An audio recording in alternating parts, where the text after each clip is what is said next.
Resminya Assalamualaikum warahmatullahi wabarakatuh. Waalaikumsalam warahmatullahi wabarakatuh. Selamat pagi.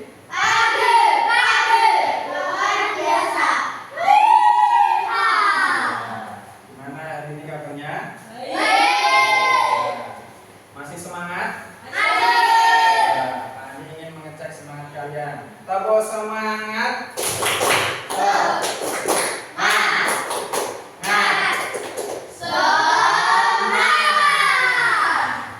Ya, oke, baik. Hari ini kita akan belajar terlebih dahulu ya.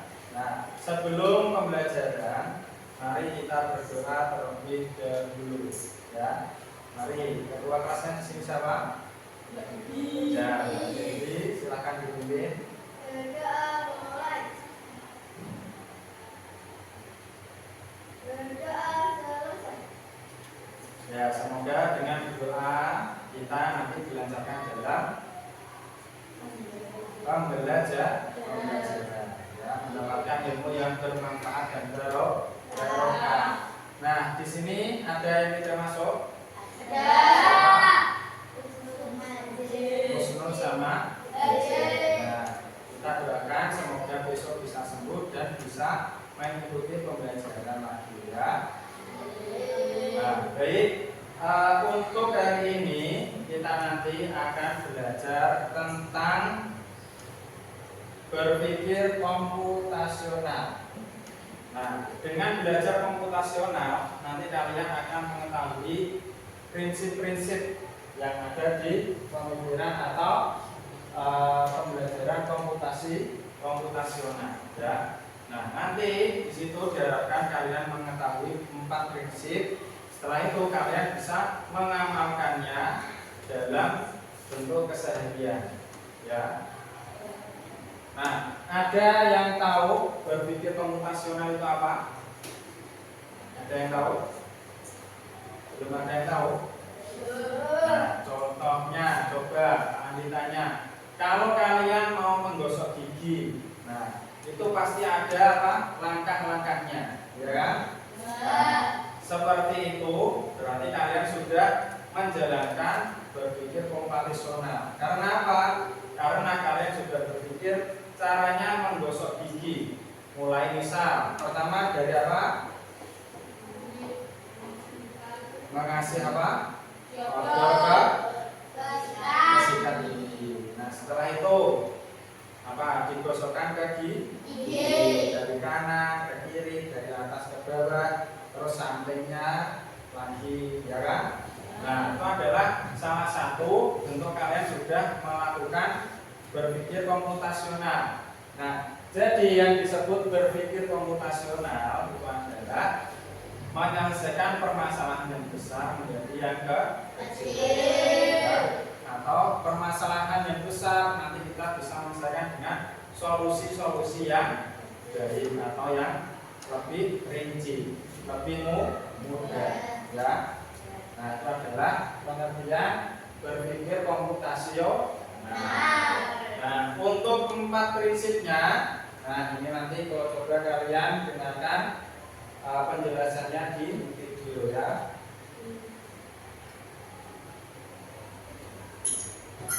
Computational thinking. Hai teman KJ, tebak-tebak apa artinya computational thinking atau berpikir komputasional? Adakah yang bermata jeli dan melihat rationality? Jadi mungkin ada hubungannya dengan komputer ya? Iya, betul sekali. Jempol buat kamu yang sudah menebak dengan benar. Berpikir komputasional adalah proses berpikir untuk menyelesaikan masalah dengan efektif dan efisien. Dalam ilmu komputer, proses berpikir ini dilakukan sebelum mulai menulis coding atau memprogram. Jika direncanakan dengan baik, maka coding yang ditulis akan sesuai dengan kebutuhan dan dapat diselesaikan cepat dan tepat. Tapi ternyata berpikir komputasional juga bisa dilakukan tanpa komputer dan tanpa internet loh. Malah sebenarnya kita pun menerapkannya dalam kehidupan sehari-hari, mulai dari menggosok gigi, mencatat ringkasan pelajaran, hingga menyiapkan tas untuk sekolah besok. Kalau kita sudah bisa menerapkannya setiap hari, berarti kita semua sudah mahir dong. Belum tentu. Contoh-contoh jika menerapkan berpikir komputasional pada masalah yang sederhana, masih banyak nih masalah yang lebih kompleks, seperti misalnya mengatur keuangan bulanan, apa yang harus dilakukan kalau kamu tersesat di tempat baru, hingga memilih jurusan dan karir. Waktu yang penting lagi ketika kamu dewasa nanti, kamu akan menghadapi era industri 4 dan bahkan 5. Di sini kamu perlu kecepatan untuk memanfaatkan dunia digital, mulai dari mencari dan memilah informasi yang kamu perlukan, hingga menggunakan informasi itu untuk membuat keputusan penting dalam hidupmu. Menghadapi masalah kompleks kehidupan di masa sekarang dan masa depan ini mirip seperti merencanakan coding yang sudah dibahas sebelumnya. Kuncinya adalah memahami masalah dengan tuntas dan mencari cara menyelesaikan yang efektif dan efisien. Nah, kalau begitu, bagaimana agar kita bisa berpikir komputasional? Sekarang kita bahas ya, 4 landasan dari berpikir komputasional. Yang pertama, dekomposisi. Dekomposisi artinya membagi masalah kompleks, bagian yang lebih kecil agar mudah diselesaikan. Misalnya, kamu ditunjuk jadi ketua panitia lomba 17-an, maka untuk memudahkan sana, kamu bisa menunjuk panitia mengajarkan konsumsi, publikasi, keamanan, dan lainnya. Yang kedua, pengenalan pola. Artinya mencari kesamaan dan pola di antara bagian-bagian masalah kompleks sudah dipecah. Misalnya, kamu hendak melipat dan menyimpan jemuran di rumah, maka kamu perlu bisa mengenali jemuran milik ayah, ibu, telepon, adik, dan milik bersama seperti spray, handuk, dan lainnya. Ini karena jemuran-jemuran itu perlu disimpan di tempat yang berbeda. Yang ketiga, abstraksi. Artinya fokus pada informasi yang penting saja, mengabaikan detail yang tidak diperlukan. Misalnya, kamu hendak menceritakan pengalamanmu berwisata ke luar kota. Tentunya kamu mengalami banyak hal dari mulai berangkat di bus, berfoto bersama, makan di restoran, menginap di hotel, hingga perjalanan pulang. Tapi kamu ceritakan semua kejadian dengan detail pada teman-temanmu. Pasti mereka bosan kalau kelamaan. Jadi kamu harus mencari beberapa kejadian yang menarik saja untuk diceritakan pada teman. Yang terakhir, algoritma. Artinya membuat langkah-langkah penyelesaian atau membuat aturan yang diikuti untuk menyelesaikan masalah. Misalnya, kamu diberi daftar belanja di supermarket oleh ibu. Ada minyak goreng, telur, roti, sayur, dan kopi. Lalu kamu harus buru-buru karena ibu sudah mau memasak dengan minyak goreng itu. Nah, kalau seperti ini, satu cara yang efisien misalnya mulai dengan mengambil barang yang paling dekat dari pintu masuk hingga terakhir yang paling dekat dengan kasir. Nah, itu ya 4 landasan berpikir komputasional yang perlu diterapkan untuk memecahkan masalah yang kompleks. Lalu berikutnya, apakah ada cara untuk mengasah kemampuan berpikir komputasional? Tentu ada. Selain bisa kamu terapkan ke masalah sehari-harimu, kamu bisa juga latihan soal untuk mengasahnya. Misalnya, gurumu akan memberikan soal-soal komputer di mata pelajaran matematika, bahasa Indonesia, dan IPAS dalam kurikulum mereka. Selain itu, kamu bisa ikut tantangan geografi Indonesia juga. Yuk coba satu contoh soal computational thinking. Dalam bis studi wisata, ada kelompok anak yang akan diantarkan ke 3 tujuan berbeda. Bis pertama di restoran, lalu hotel, dan terakhir di museum. Hanya ada satu tempat penyimpanan koper di samping bis, yang hanya bisa dibuka dari satu pintu. Sopir bis ini mengatur koper-koper penumpang hingga mudah dikeluarkan. Bantu supir bis menentukan urut memasukkan koper-koper itu ke dalam tempat penyimpanan. Pertanyaan, koper kelompok anak yang mana yang dimasukkan akhir? A. Anak yang ingin pergi ke museum. B. Anak yang ingin pergi ke restoran. C. Anak yang ingin pergi ke hotel. Atau D. Yang mana pun boleh.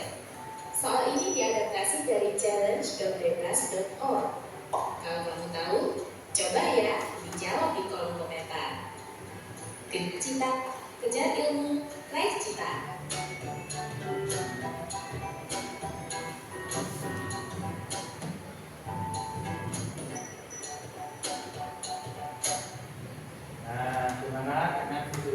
paham? Sudah? Di situ tadi ada 4 prinsip berpikir komputasional. Yang pertama apa tadi?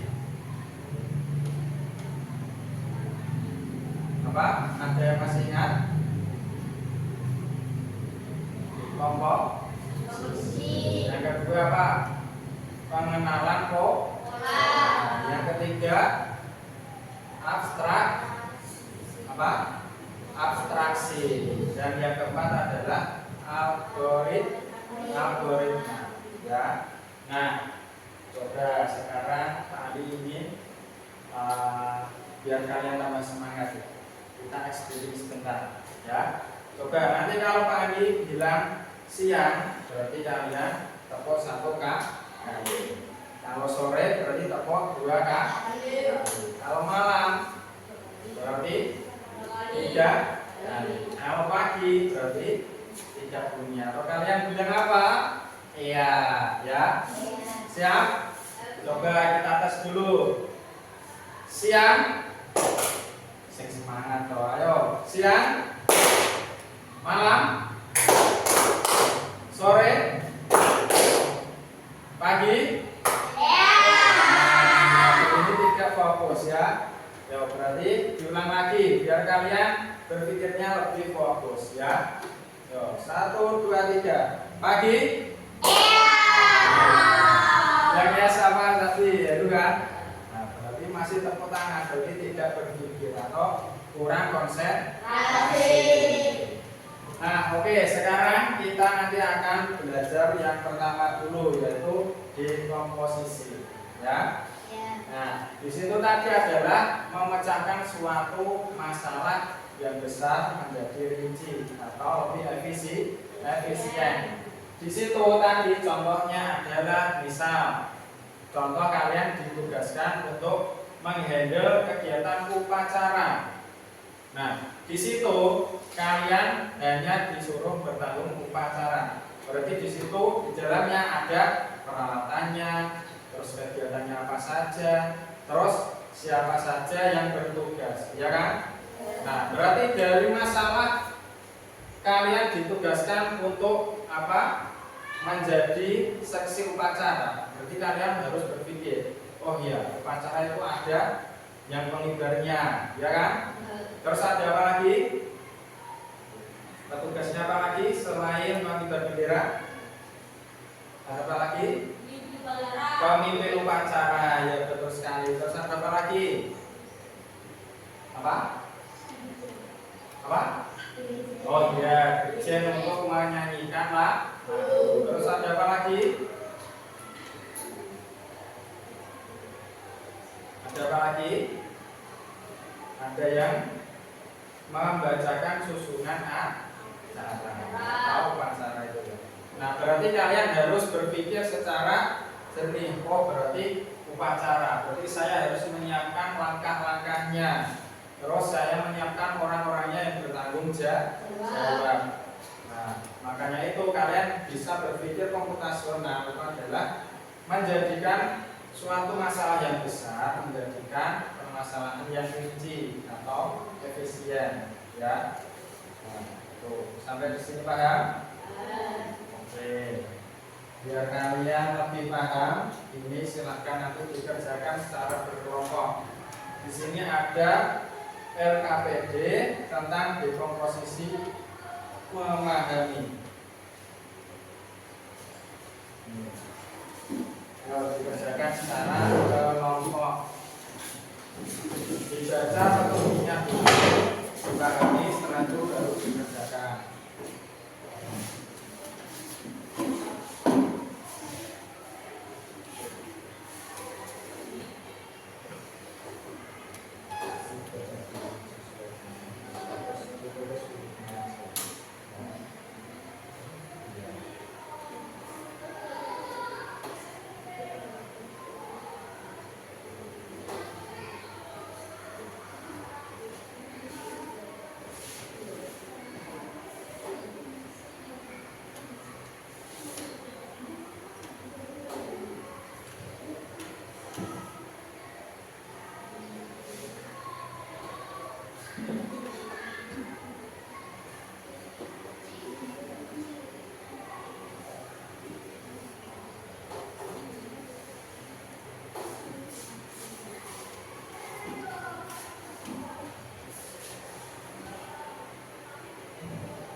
Sudah?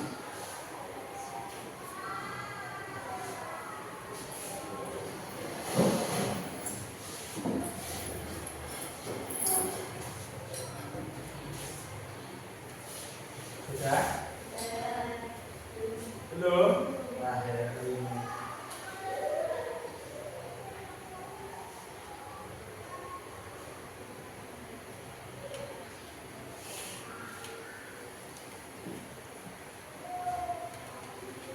Ya, coba sekarang kelompok 1 bisa memaparkan hasil diskusinya ke depan, yuk. Ya, ke depan. Semua, yuk.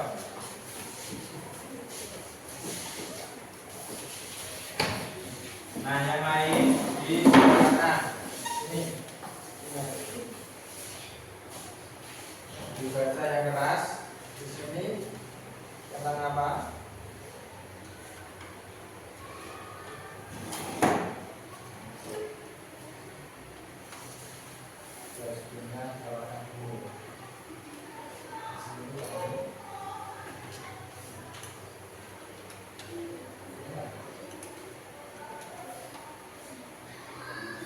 Ya, silakan.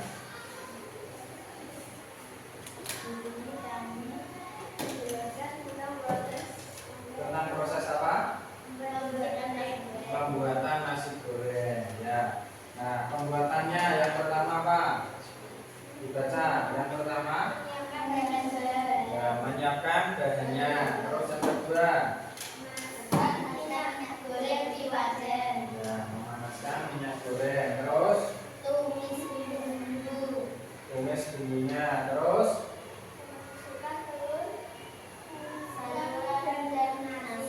ya, terus ya, terus ya, terima kasih. Beri tepuk tangan. Nah, kelompok 2 sudah.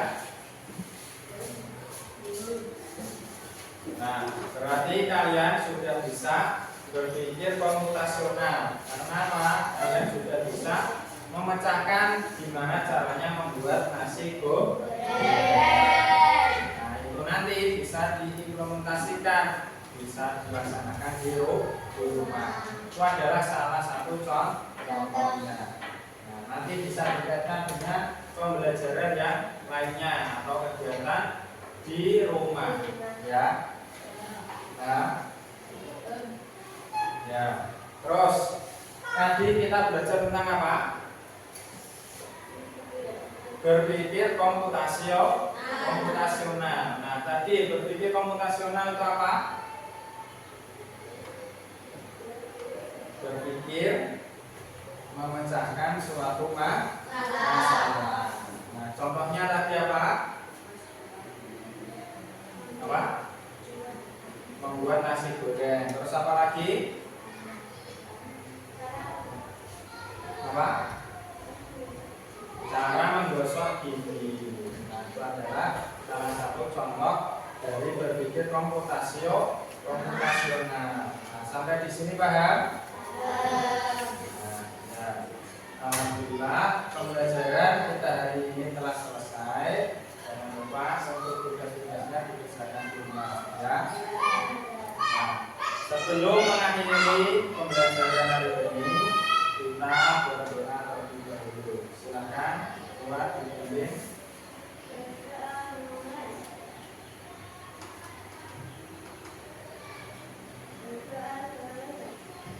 Ya, sampai di sini dulu ya. Dari Pak Andi cukup sekian, kurang lebihnya mohon maaf. Wassalamualaikum warahmatullahi wabarakatuh.